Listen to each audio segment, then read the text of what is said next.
अस्सलाम वालेकुम फ्रेंड्स। इनकी நம்ம சேனல்ல என்ன பார்க்க போறோம்னா குடல் கிரேவி பார்க்க போறோம்। இது குடல் 1/2 கிலோ குடல் எடுத்து வேக வச்சு வச்சிருக்கோம்। உப்பு மஞ்சள் தூள்லாம் போட்டு க்ளீன் பண்ணி வேக வச்சு வச்சிருக்கோம்। கடலை பருப்பு அது வேக வச்சிருக்கோம் ஒரு 50 கிராம்। அடுத்து இதுல பட்டை கிராம்பு ஏலக்காய் சீரகம் சோம்பு வத்தல் மிளகு இதை வறுத்து அரைச்சி அதுக்கு போடுறது கிரேவிக்கு। இது வத்தத்தூள் மஞ்சத்தூள் சீரகத்தூள் சோம்புத்தூள்। இது மல்லித்தூள் இல்லைன்றதுனால மல்லி அதை திரிச்சு வச்சுருக்கிறேன்। அந்த மல்லித்தூளை கொஞ்சம் எடுத்து வச்சுருக்கோம் ஒரு ஸ்பூனுக்கு। பச்சை மிளகா 4, கொத்தமல்லி கருவேப்பிலை கொத்தமல்லி மல்லி தயிர் 2 ஸ்பூனு இஞ்சி பூண்டு 4 வெங்காயம் வெட்டி வச்சுருக்கேன்। 3 தக்காளி கட் பண்ணி வச்சுருக்கேன்। வாங்க நம்ம வீடியோக்குள்ளே போகலாம்। வணக்கம் ஃப்ரெண்ட்ஸ்। இப்போ அடுப்பு பற்ற வச்சு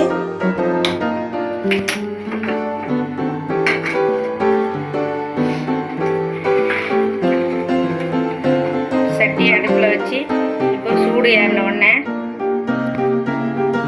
நெய் ஊற்றிக்கலாம்। சூடு ஏறிட்டு நெய் ஊற்றிக்கலாம்।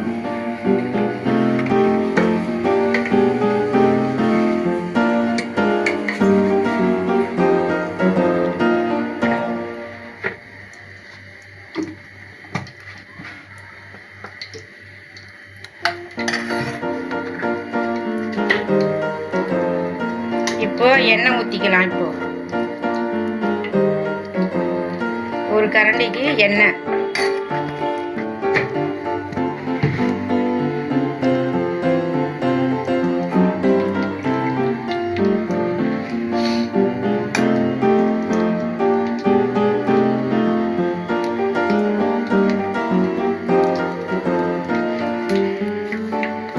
எண்ணெய் சூடு ஏறிடுச்சு। இப்போ வெங்காயம் போட்டுக்கலாம்।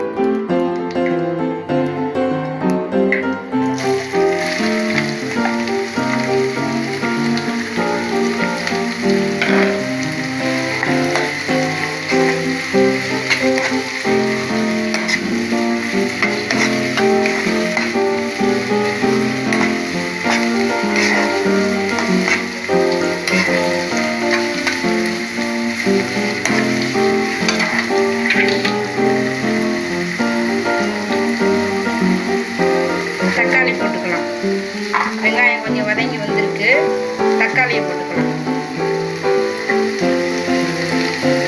இப்போ 4 பச்சை மிளகாய் போட்டுக்கலாம்।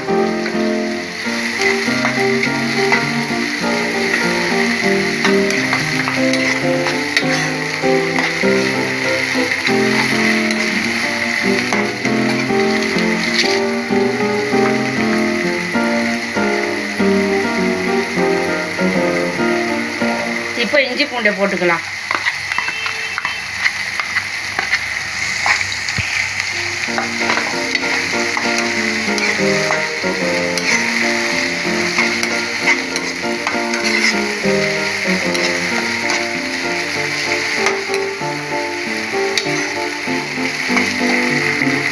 நல்லா வெங்காயம் வதக்கி வரட்டும்।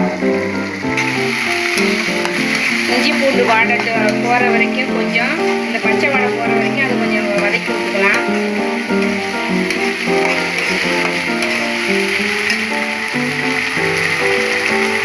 அதுக்கப்புறம் கொஞ்சம் ஒரு 2 நிமிஷம் நல்லா அது வேகட்டும்। அதுக்கப்புறம் இந்த பட்டை கிராம்பு ஏலக்காய் சோம்பு சீரகம் அதெல்லாம் வறுத்து அரைச்சி வச்சுருக்கிறத அதில் போட்டு வதக்கி விடலாம்।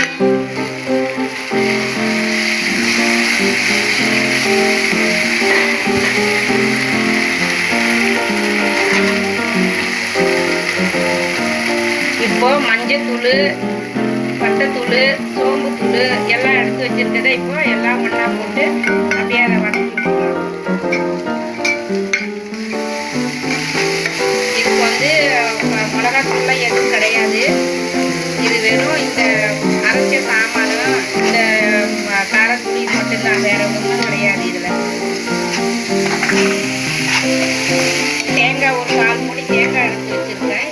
கொஞ்சம் முந்திரி தேங்காயை போட்டு அரைச்சி வச்சுருக்கேன். அதுதான் இப்போ தயிரை ஊற்றிக்கலாம்.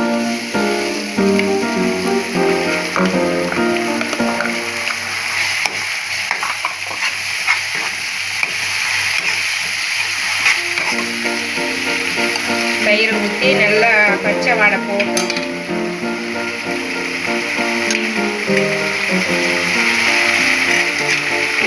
பச்சை வாடை போனோடனே நல்லா கிண்டி விடுவோம். இந்த தயிரெல்லாம் அதில் மிக்ஸ் ஆகி நல்லா அந்த பச்சை வாடை போட்டோம்.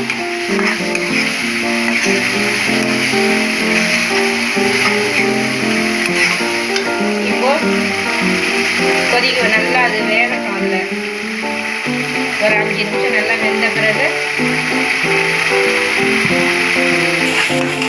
இப்போ நல்லா வெந்து வந்துருக்கு பாருங்க. அந்த நெய்யும் எண்ணெயிலையும் நல்லா அந்த வெங்காயம், தக்காளி, பச்சை மிளகாய், இஞ்சி பூண்டு பேஸ்ட்டு எல்லாம் தயிர்லாம் போய் நல்லா எப்படி கலர்ஃபுல்லாக இருக்கு பார்த்தீங்களா?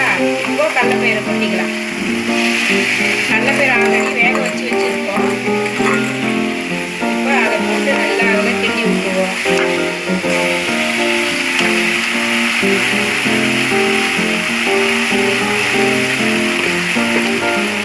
இப்போ தேவையான அளவு கொஞ்சம் உப்பு போட்டுக்குவோம்.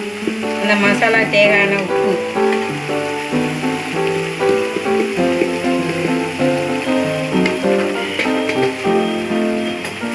உப்பு போட்டு நல்லா அதை கிண்டி விடுவோம்.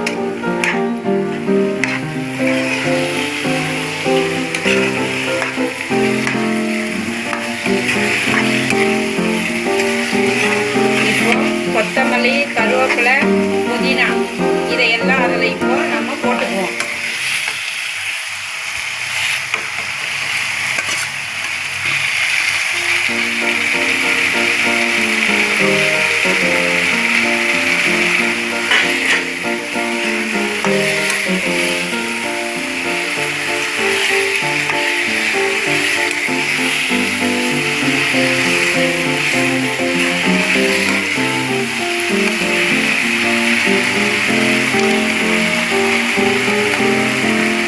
இப்போ வேக வச்சு அந்த குடலை போட்டுக்குவோம். அதில்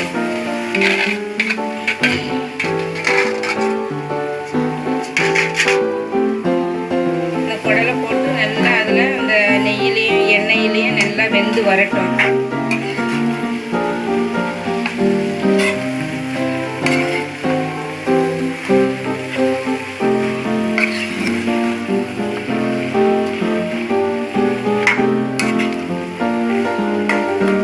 கிண்டி விட்டு ஒரு 5 நிமிஷம் அதை ஸ்லோ ஃப்ளேமில் வச்சு கொஞ்சம் வேக போடுவோம்.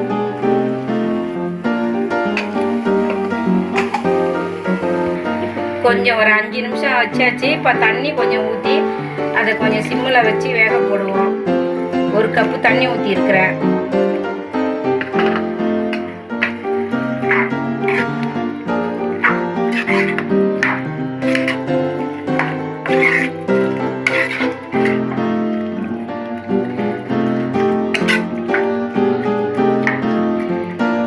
இதுக்கு ஒரு மூடி போடுவோம். மூடியை போட்டு ஒரு 10 நிமிஷம் அது வெந்து வரட்டும்.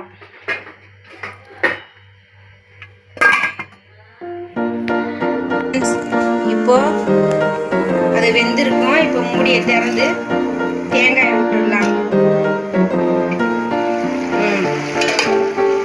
தேங்காய் விட்டு இது சாப்பாட்டுக்கு போட்டு பிசைஞ்சு சாப்பிடலாம். இட்லி, தோசைக்கு, சப்பாத்திக்கு எல்லாத்துக்குமே இது செட் ஆகும். ஆப்பத்துக்கு கூட இது யூஸ்ஃபுல்லாக இருக்கும். அந்த காம்பினேஷன் நல்லா இருக்கும் ஆப்பத்துக்கு. நைட்டுக்கு எங்கள் வீட்டில் ஆப்பம் தான். இதெல்லாம் எப்படி வந்திருக்கு பார்த்தீங்களா? மாஷாஅல்லாஹ்.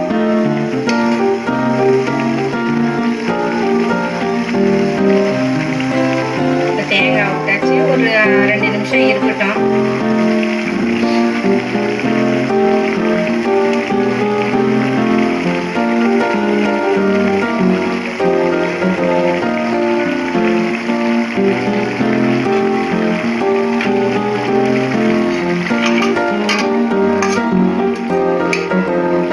இப்போ ரெடி ஆயிடுச்சு. இப்போ ஒரு மூடி இருக்குதுன்னு பார்ப்போம்.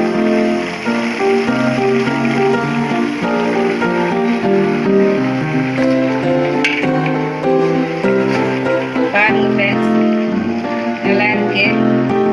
இதை நீங்களும் இதை செஞ்சு சாப்பிட்டு பாருங்க. சரியா? பிடிச்சிருந்துச்சுன்னா லைக் பண்ணுங்க, சப்ஸ்கிரைப் பண்ணுங்க, பெல் ஐக்கானை தட்டி விடுங்க.